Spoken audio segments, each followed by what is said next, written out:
Welcome to the Chapter 17 clear of my no-pay DLC and no RNG drops engage Maddening LTC run. This chapter is a major checkpoint in the game as now all the enemies are promoted, and amidst all these enemies are 6 bosses that need to be defeated. This is no small task as the 1-round benchmarks for these bosses are quite high. Several notable class changes happened in preparation for this gauntlet. Alear reclassed into Martial Master to have 100% bonded shield for all class types. Kagetsu reclassed back into Warrior for better offense. I promise this is the last time he reclasses for some time. And Pandreo has transitioned into a combat role as a Mage Knight. The 11 sword plus 1 was forged a little more, and Pandreo got another spirit dust to reach this 1-round benchmark. While the 11 sword isn't going to be better for damage than Bogano long term, it has a few niche uses that are relevant for reliability in this LTC run. As just shown here, Pandreo does need to attack the Berserker from melee range, so breaking the enemy prevents any counterattack damage. Where to? Giving the boots to Hortensia allows her to reach to reposition Alear. This actually saves on a warp use. Verily. Understood.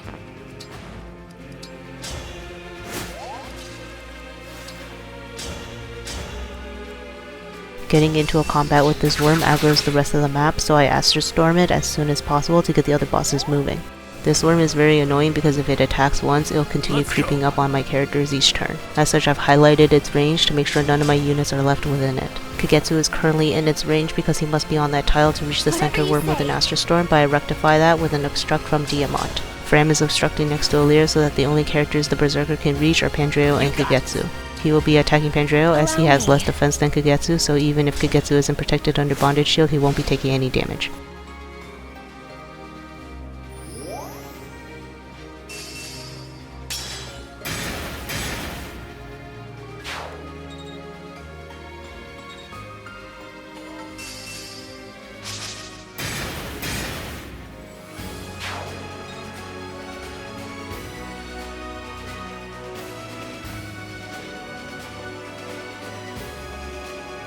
That worm must move into that position this turn. It might move to right instead, and if that's the case, it will displace the other enemies into different positions as well.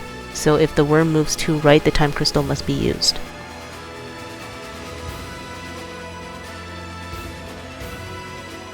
Zephyr can either end up on the right or left of that path. It doesn't matter which side she ends up on, but I believe if she's on the left side, Kagetsu will get an additional kill. Amber is going to first speed instruct. Kagetsu is going to need this additional +5 speed during this enemy phase to double Zephyr. Meanwhile, Alear wants the +5 speed so that they can get more avoid to not get targeted while bonded shielding. Pandreo notably doesn't get it because with more speed he has too much avoid to get targeted by the enemy I want to attack him. I don't want that crit, so I use a time crystal here. Kagetsu does need to get into a specific amount of player phase combat, so I don't want him to kill this general immediately. He could make it up by just attacking Marnie, but I didn't want to muddle how much damage Marnie would normally take.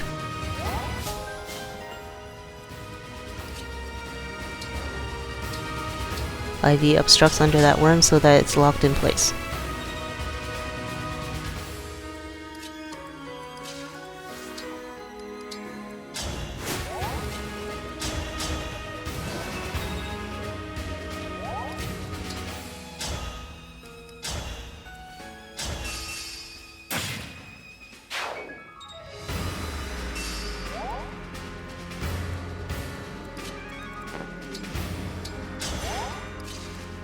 Pandreo engages and brings Marnie down past holdout range. The chain attack doesn't have to hit as Pandreo does 62 damage without it. This attack freezes Marnie and the general next to her. I won't be finishing Marnie off this turn because I'm focusing more of my efforts on manipulating the enemy to attack Kagetsu from the correct position, so she needs to be locked in place. If Citrine isn't level 3 yet, she gets the Marnie kill. Otherwise it goes to Hortensia and Citrine chips her second health bar with the Sigurd Engraved Elfthunder.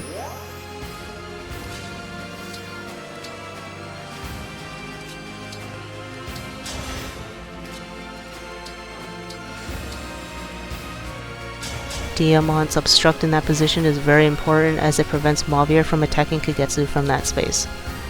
It also leaves Zephyr only one tile to attack Kagetsu from as well, and when she's on that tile, she actually doesn't canter away. With Alear in range of many enemies and them being a much lower level than Kagetsu, a lot is done to make sure that they do not get targeted. The Lucina engraving went on the shielding art to give them more avoid. While the Lucina engraving isn't ideal as the Micaiah engraving gives more avoid, the Micaiah engraving is needed on a lance prior to this chapter, and there's no option to switch the engraving onto another weapon since Micaiah is not back yet. It's not enough though, and Kagetsu also primarily inherited Axe Power 1 to bring his avoid down by 10. With that combination, and by having Alear getting tonics and all their defensive stats while Kagetsu has nothing, all the enemies I want to attack him do so this enemy phase. The Tomahawk was forged to +1 specifically to get 100% hit on Zephyr since Kagetsu already reaches the 1 round benchmarks I need him to without the +1 might. Kagetsu is literally 1 damage short of 1 rounding Zephyr with this Tomahawk, and I do have the resources right now to forge it to +2 to get that extra point of damage, but doing so doesn't really change anything I do next turn. Additionally, I found that if the Martial Master that usually heals Zephyr has no target to heal, she attacks Alear instead and ends on a tile I'm supposed to obstruct next turn. So there's really no reason to make Kagetsu 1 round Zephyr on their first encounter, even if it's possible. Panette needed to be level 2 to one-shot these halberdiers with Axe Power 1 inherited while using a Byleth engraved silver Greataxe +1 next to Fram for spur attacks damage buff. The Byleth engraving was given to the Greataxe for Panette to have 100% hit.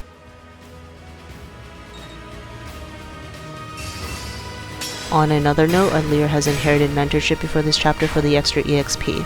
This is because Kagetsu does need both his skill slots this chapter, so he cannot have it equipped anymore.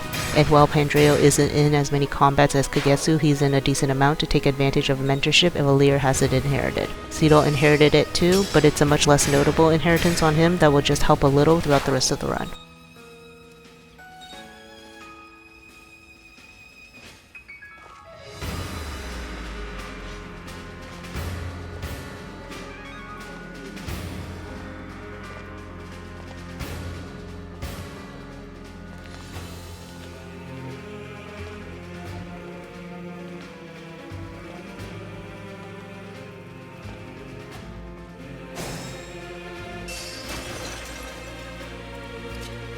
I'm going to start this turn by defeating Marnie as she's occupying a space I need to use.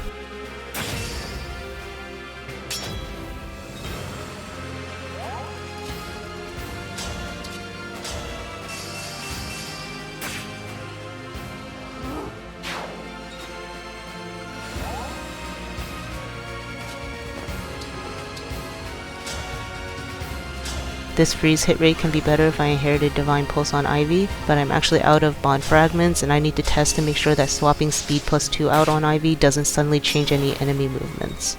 The enemy AI is quite finicky in this chapter, so I have to be careful with making changes.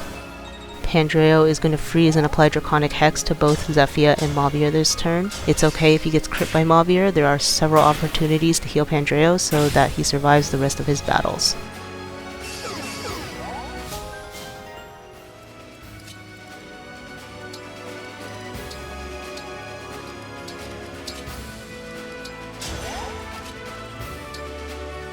Kagetsu is going to use the Erica engraved Tomahawk this turn. Because he's using this Tomahawk here, I wanted Kagetsu to double Zephyr last turn to chip her down enough so that he won't need to take a counterattack with a crit rate on this turn.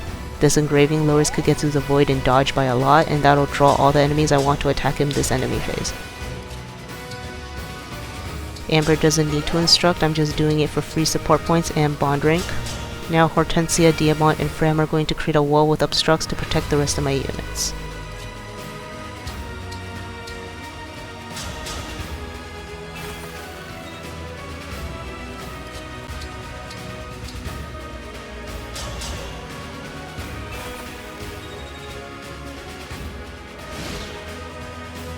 With Draconic Hex's debuffs, Kagetsu can now 1 round Zephyr.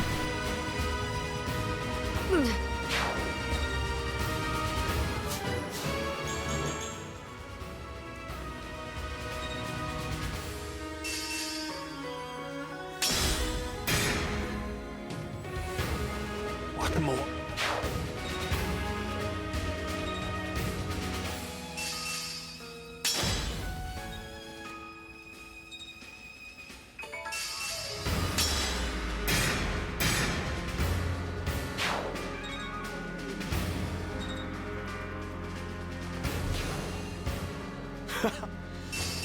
Gris is foolishly going to warp Ragnarok Panette and he'll just get one shot by her Great Aether.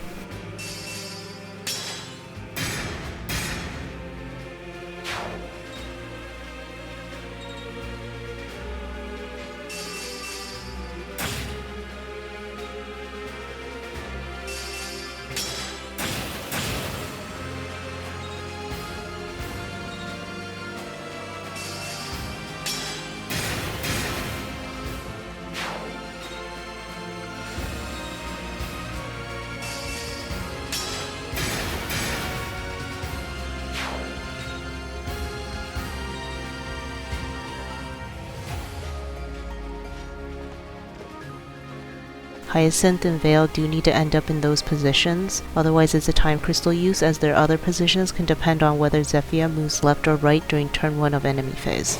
Their current positioning can happen regardless of how Zephyr moves on turn 1.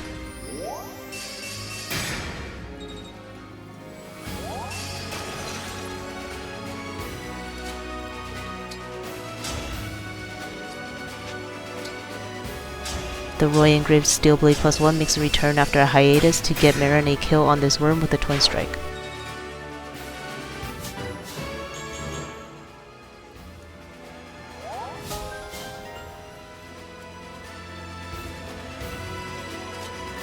Even with the Byleth engraving, this isn't 100% hit. It can be a little better with other inherits if I had the Bond Fragments.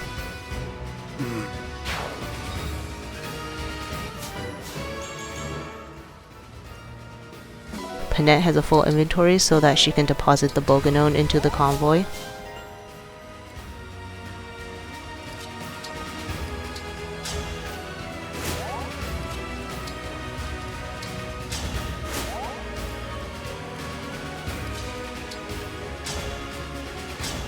Kagetsu is going to get rid of this paladin because he's occupying one of the squares for the goddess dance. After this combat, Kagetsu should get Bond Fragments 9 with Lyn for an additional point of speed. This point of speed allows Kagetsu to double Hyacinth even when he has the Flashing Fist art equipped for +5 speed. I am fine. The Lyn engraving is on the Lombo to get 100% hit here.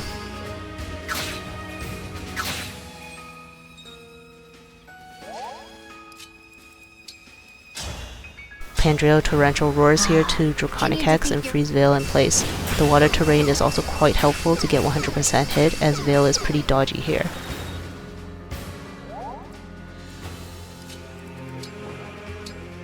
Ivy rounds out the last spot in the Goddess Dance by physicking Pandreo.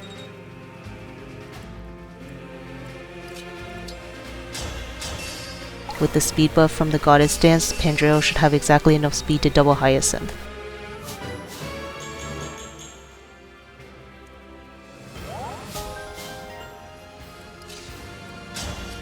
With Kagetsu's earlier chip with the Lombo, he can now finish Hyacinth's first health bar with a Tomahawk.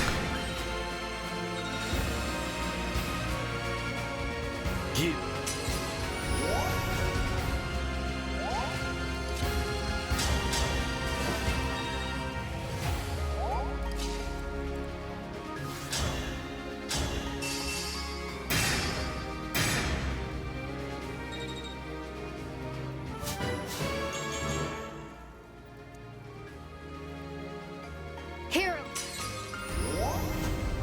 Impress. I messed up here as I should have healed Kagetsu before he moved, but the healing on Kagetsu only matters if he crits Hyacinth with the Lombo, as then he'll potentially take another counterattack due to Vantage. Pandreo can now go into the convoy and get the Boganone. He does 28 damage before the Draconic Hex. That'll increase to 36 damage afterwards, so no dual assist needs to proc for him to get the kill.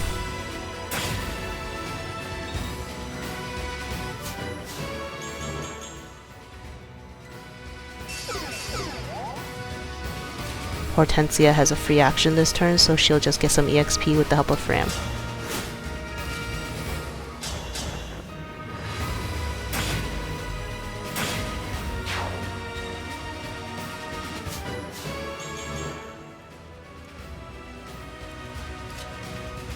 Finally, Ivy will physic Pandreo a little for EXP and just in case he got crit earlier.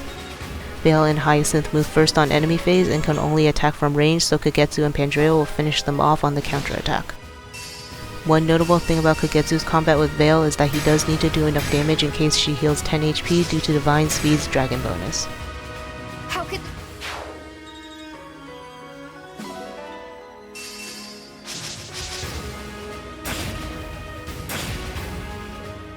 The moment I